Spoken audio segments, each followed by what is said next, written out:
राम वाली दा सच्चे दरबार की जय। जय चामुंडा माँ। इस वक्त वीडी न्यूज़ जो है सीनाबत्ती के जो बेस कैंप में माँ चामुंडा का दरबार जो है वो है उस पर मौजूद है। यहाँ पर जो है ये जो छड़ी आप जो देख पा रहे हैं ये जम्मू से जो है हर साल की तरह इस बार भी पहुँची है। अब इनसे पूछते हैं कि जम्मू से लेकर इस ब्रह्मांड तक जो है इनको कितनी कठिनाइयाँ पेश आई। सीधा पूछते हैं कि सर सबसे पहले आपको इस देवभूमि कहें या माता के दरबार में स्वागत है। धन्यवाद। तो आपको सर कहाँ से आए और क्या आपका लक्ष्य था इस यात्रा को यहाँ तक पहुँचाने में?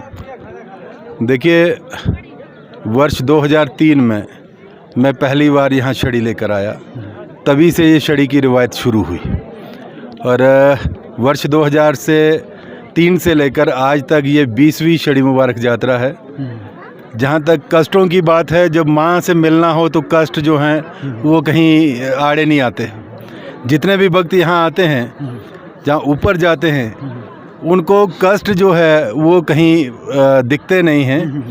यानी माँ में जो आस्था है, जब आस्था हो तो तब कष्ट जो हैं छोटे मोटे आदमी भूल जाता है। जबकि यहाँ पर जो सरकार की तरफ से बहुत सी कमियाँ रही हैं।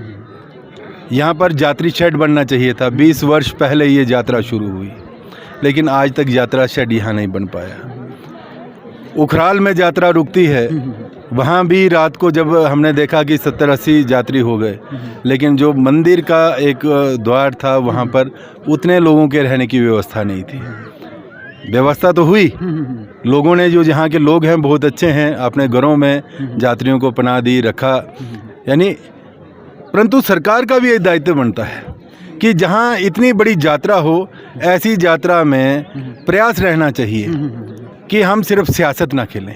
यहाँ के जितने भी पहले सियासतदान रहे, चाहे वो विधायक रहे हैं, उन्होंने सिर्फ कहा है, हर बार आश्वासन मिले कि हम ये कर रहे हैं, शर्वा के लिए वो कर रहे हैं, लेकिन दिखा नहीं। आज तक जो भी यहाँ इस इलाके में दिख रहा है, अगर मरकज़ सरकार कुछ ना करती तो ना ये सड़कों का जाल यहाँ होता, ना यहाँ तक बिजली पहुँचती। यानी ये जितनी भी दिन है। क्षमा चाहता हूँ, चूँकि आप जो हैं इस यात्रा को लीड कर रहे हैं, आप हर साल, चूँकि आपने अभी कहा कि आप हर साल जो है यात्रा जम्मू से लेकर आते हैं, तो बीच में आपने प्रश्न ये उठाया कि यहाँ का लोकल एडमिनिस्ट्रेशन जो है वो यहाँ पर ध्यान नहीं दे पा रहा है। तो अब आप ये बता सकते हैं कि ये जो आवाज़ जो है आपने यहाँ पर आवाज़ डायरेक्ट लोकल एडमिनिस्ट्रेशन से संपर्क किया या रेजोल्यूशन दिया इस यात्रा के बंदोबस्त के लिए, या कि जो कि माँ चामुंडा का जो चैरिटेबल ट्रस्ट है, या कि आपने उनसे संपर्क किया? आपने किन से संपर्क बनाया? देखिए, हमारी जो यहाँ पर कमेटी है, कमेटी भी समय समय पर जो जिला प्रशासन है या यहाँ जो भी, चाहे वो एमएलए हैं, एमपीज़ हैं, उनसे भी राब्ता करते हैं कि यहाँ का विकास हो, यहाँ डेवलपमेंट हो। यहाँ हमारी ओर से जो छड़ी मुबारक यात्रा जो आती है, हमारी ओर से भी एक प्रयास रहता है कि यहाँ पर यात्रियों की सुविधाएं के लिए जो सिस्टम बने, उसके लिए हम भी संपर्क करते हैं।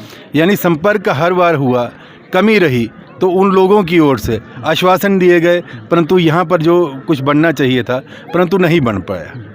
यहाँ ये जो आप देख रहे हैं माँ का मंदिर जो है, अभी यहाँ पर जो पैसा लग रहा है, मुझे लगता है यहाँ ये जो पंचायती ये एक्ट के तहत यहाँ पैसा लग रहा है, अगर इसको जिला एडमिनिस्ट्रेशन, यानी इनके पास एक एनुअल प्लान होता है, इसमें एनुअल प्लान में रख के यहाँ पर कोई हाल दे देते, कम्युनिटी हाल दे देते। मेरा एक और प्रश्न रहेगा कि यहाँ पर जो ब्रह्मांड में हम इस वक्त जो मौजूद हैं, यहाँ पर एक और प्रेसिडेंट है और जो ऊपर सर्वाधार है एक और प्रेसिडेंट है। क्या आपको नहीं लगता कि इन दोनों प्रेसिडेंट के बीच में तालमेल की जो है खामी है? क्या आप चाहते हैं कि ये एक ही कमेटी बन जाए? अगर इनमें इत्तेहाद हो तो यहाँ पर तरक्की हो सकती है। मुझे नहीं लगता यहाँ दो प्रेसिडेंट हैं, यहाँ एक ही प्रेसिडेंट है। क्योंकि जहाँ तक वीडी न्यूज़ अभी तक सर कोई दो प्रेसिडेंट नहीं है। तीरथ सिंह जी यहाँ पर प्रेसिडेंट हैं। यही व्यवस्था नीचे की भी देखते हैं, ऊपर की भी।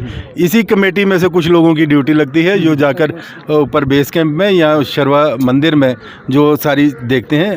हालांकि सिर्फ ये इलाका सेनावती नहीं, इसके अलावा जो देसा है, हाला दुंदराट है, वो राजगढ़ है, वहाँ के लोगों को मिलाकर, रामबन के लोगों को मिलाकर एक कमेटी जो है उसको तश्कील देने जा रहे हैं, जिससे ये जिला रामबन की सबसे बड़ी यात्रा है। हम तो बार बार मांग करते आए हैं कि इस सबसे बड़ी यात्रा होने के कारण इस दिन जिला की छुट्टी घोषित होनी चाहिए ताकि पूरा आवाम जो है इस यात्रा में शामिल हो सके। तो मुझे लगता है कि डेवलपमेंट इतनी हम कह नहीं सकते, लेकिन है कि वहाँ 20 साल पहले से अगर अब देखें रास्ता भी जैसे कि हो सकता है कि लोगों की उनके सहायता से, जैसे हम उखड़ाल की बात करें, उखड़ाल में मैंने अभी देखा कि बहुत अच्छी तरह से वो रास्ता बन गया है, नीचे मंदिर तक भी गाड़ी की सुविधा हो गई है। तो यहाँ भी हम देखते हैं कि जहाँ के लोग हैं, जहाँ के अवाम हैं, पगडंडियों को काट काट के वो रास्ता बना रहे हैं। आप पहली बार आ रहे हो या दूसरी दफ़ा आ रहे हो? मेरी 17वीं यात्रा है। 17वीं। तो चूँकि पहाड़ का रास्ता आपने सफ़र करना है तो आपको कैसा लग रहा है? 2-3 साल से तो गई नहीं ऊपर, थोड़ी प्रॉब्लम रही है सेहत में, अच्छा। तो बस यही यात्रा जगह। सर आप भी पहली दफ़ा आ रहे हैं? नहीं जी, मैं चाड़क साहब के साथ 19 वर्षों से लगातार आ रहा हूँ और ये मेरी श्रीमती जी हैं। जब से हमारी शादी हुई है 2001 में, पहले मैं ऐसे ही आता था, तो जब से यहाँ आना शुरू हुआ, मेरे छोटे छोटे बच्चे थे वो भी यहाँ आते। अब मेरे बच्चे बड़े हो गए हैं, 12वीं क्लास में है लड़की, लेकिन वो आ नहीं पाई, लड़का आया है और हम हमेशा हर साल आते हैं। ठीक है। तो ये चढ़ाई के बारे में आप क्या कहना चाहेंगे? इसमें आपको रास्ता मिलना चाहिए या नहीं मिलना चाहिए? इस चढ़ाई को आप कैसे क्रॉस करते हैं? चढ़ाई तो बहुत कठिन है, लेकिन बीच में कंकरे के रास्ता आपको कठिनाई पैदा होती है, क्या आपके अंदर से भक्ति नहीं जागती? नहीं, जागती बहुत है। इस आज भक्ति के सहारे आप जो है ये यात्रा प्रारंभ कर रहे हैं। हाँ हाँ, ऐसे ही माँ का आशीर्वाद लेकर हम निकलते हैं और बड़े आराम से दर्शन भी होते हैं। थोड़ा सा मैं चाड़ साहब ने अभी बताया, थोड़ा रास्ते का ये है, अगले साल माता ने चाहा तो हो सकता है रास्ता भी ठीक हो जाए, इसलिए जो यात्रु आते हैं हमारे साथ वो कहीं जा नहीं पाते। आपने सुना लोकल एडमिनिस्ट्रेशन जो है यहाँ पर सोया हुआ है, ये कहना है राजू चाड़क जी का। इनका अगले साल के लिए यही एक आश्वासन है कि हम एडमिनिस्ट्रेशन के अगेंस्ट भी एक्शन उठाएंगे, जो यहाँ की कमेटियाँ हैं उनसे भी तालमेल बनाएंगे। इस यात्रा को जो एक सुचारू ढंग से जो है सपना जो है साकार देने की कोशिश होगी।